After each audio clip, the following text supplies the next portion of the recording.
નમસ્કાર. રાજ્યમાં વરસાદને લઈને હવામાન વિભાગે ઓરેન્જ એલર્ટ આપ્યું. જી હા મિત્રો, એક મોટા સમાચાર સામે આવ્યા. રાજ્યમાં ઠેર ઠેર વરસાદી માહોલ જામે છે, જેને કારણે એક તરફ ખેડૂતોમાં ચિંતા વ્યાપી ગઈ છે, તો બીજી તરફ હવામાન વિભાગ દ્વારા હજુ વધુ વરસાદની આગાહી કરવામાં આવી છે.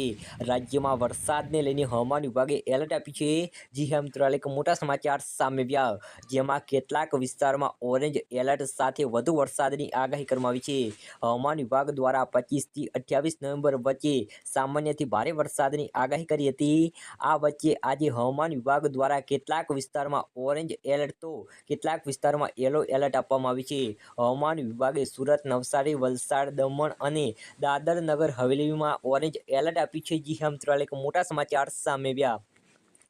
આ તરફ હવામાન વિભાગે અમદાવાદ સહિત આસપાસના વિસ્તારમાં તો તાપી, ડાંગ, દાહોદ, છોટેઉદેપુર યલો એલર્ટ આપવામાં આવ્યું છે. સૌરાષ્ટ્રમાં પણ યલો એલર્ટ આપ્યું છે, જેમાં રાજકોટ, જૂનાગઢ, અમરેલી, ગીર સોમનાથ, બોટાદ, ભાવનગરમાં પણ યલો એલર્ટ આપવામાં આવ્યું છે. જી હા મિત્રો, એક મોટા સમાચાર સામે આવ્યા.